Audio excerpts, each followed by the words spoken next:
ऐसे क्वेश्चन देखकर घबरा जाते हैं, एग्जाम में इसे हल तक नहीं कर पाते, सॉल्व नहीं कर पाते और कई ऐसे मार्क्स छूट जाते हैं। और फिर बच्चे बोलते हैं कि मुझे मार्क्स कम मिला है। मिलेगा नहीं, अगर आप इसे बनाओगे नहीं तो मिलेगा नहीं कम मार्क्स। ये डिग्री देखकर, जी हाँ, आप जैसे कोस का मान, साइन का मान देकर सब 60 डिग्री, 30 डिग्री, 45 डिग्री जितनी भी है, 10, 45 डिग्री का मान कोस, 30 डिग्री का मान साइन, 60 डिग्री का मान आप देखते होगे। कभी कोसेक्स में होगा, कभी कॉट में होगा, तो आप देखकर क्या होते हैं, घबरा जाते हैं। कैसे बच्चे घबराते हैं? कुछ बच्चे होते हैं जो इसे अच्छे से हल करते हैं, अच्छे से बनाते हैं। तो चलिए हम बनाते हैं ये क्वेश्चन कैसे बनेगा। चलिए हम बनाते हैं क्वेश्चन, चलिए सॉल्व करते हैं। देखिए मुझे क्या दिया है, 2 tan square 45 degree plus cos square 30 degree sine square 60 degree. हम आपको बता दें, आप ट्रिग्नोमेट्री का जितनी भी टेबल है उसे याद कर लें। जी हाँ, जैसे कोस का हुआ, साइन का हुआ, कोट का हुआ, टेन का हुआ, कोसेक्स का हुआ, सेक का हुआ, जितना भी आप मान होता है उसका याद रखेगा, ताकि आपको इस क्वेश्चन को, ऐसे क्वेश्चन को बनाने में आसानी होगी। तो tan 45 डिग्री का मान क्या होता है? tan 45 डिग्री का मान होता है 1 होता है। क्या होता है? 1 होता है। जी हाँ, tan 45 डिग्री का मान होता है, tan 45 डिग्री का मान जो होता है वो 1 होता है। तो यहाँ पे देखिए क्या है, 2 tan 45 डिग्री का मान कितना है? 1 है। तो 1 लिख देंगे, यहाँ स्क्वायर है तो ऊपर स्क्वायर रहेगा ही, ठीक है। उसके बाद प्लस है तो प्लस देंगे। हम बता दें कोस 30 डिग्री का मान कितना होता है? कोस 30 डिग्री का मान √3 होता है। ध्यान से देखिए, कोस 30 डिग्री का मान होता है √3/2 होता है। क्या होता है? √3/2। देखिए कोस 30 डिग्री का मान √3/2 होता है। तो क्या करेंगे, √3/2, और यहाँ क्या है, स्क्वायर है, तो क्या करेंगे, स्क्वायर दे देंगे, है ना, यहाँ पे स्क्वायर। और देखिए माइनस तो माइनस। अब हम बता दें कि साइन 60 डिग्री का मान कितना होता है? साइन 60 डिग्री का मान होता है √3/2। साइन 60 डिग्री का मान होता है √3/2। जी हाँ, कोसेस के बराबर होता है। कोस 30 डिग्री का मान √3/, और साइन 60 डिग्री का मान √3/2 होता है।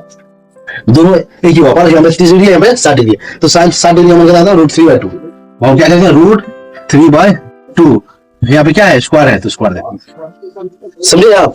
ध्यान से देखिए इस क्वेश्चन को। आप देखिए यहाँ पे देखिए, गुना कर दीजिए, गुना करेंगे। देखिए 2 से अगर 1 को गुना करेंगे या तो स्क्वायर में 1 का स्क्वायर करेंगे तो 1 ही आएगा, और 2 को 1 से गुना करेंगे क्या होगा, 2 ही आएगा, 2 आ जाएगा, ठीक है। क्या आएगा, 2 आ जाएगा, प्लस है तो प्लस, ठीक। अब देखिए √3 पे स्क्वायर है और नीचे क्या है, बटे में 2 है ना, इसमें भी स्क्वायर है। अगर ऊपर इसमें भी स्क्वायर है तो नीचे वाला भी स्क्वायर है ना, दोनों भी स्क्वायर है, होल है ना, होल स्क्वायर है। तो क्या करेंगे, √3 का जो गुना करेंगे ऊपर से, तो रूट स्क्वायर दोनों कटेगा, कट जाएगा ना, तो क्या होगा, 3/4 हो जाएगा। इसमें भी स्क्वायर है ना, तो 2 दूनी 4, ठीक। माइनस तो माइनस, √3 यहाँ का स्क्वायर है, होल का स्क्वायर है, तो रूट और स्क्वायर कटेगा, जो है क्या करा, कटेगा ना, रूट खत्म, स्क्वायर खत्म हो जाएगा, तो 3 बचेगा, 3 दिए। यहाँ पे क्या है, 2 है, और 2 पर स्क्वायर है, तो ये दोनों में क्या होगा, 4 हो जाएगा, दोनों में 4 हो जाएगा।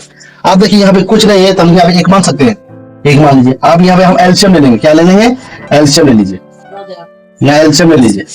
तो हम एलसीएम लेंगे तो 4 ही आएगा, ठीक ना, 4 ही आएगा ना जी।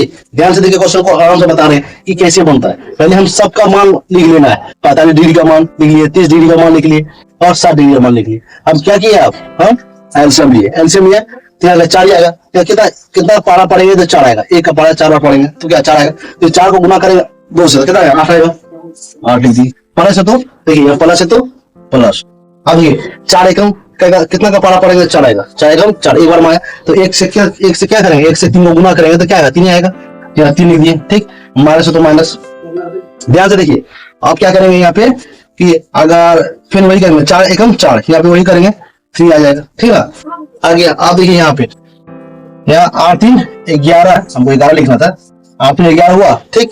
अब 11 में से 3 जाएगा, कितना बचेगा, 8 बचेगा, और नीचे क्या है, 4 है, ठीक। 4 से अब ये कटेगा, कट जाएगा, 4 दूनी कितना आएगा, 4 दूनी 8, आंसर क्या हो जाएगा, इसलिए 2 क्या है, आंसर हो जाएगा, 2 क्या हो जाएगा, आंसर हो जाएगा।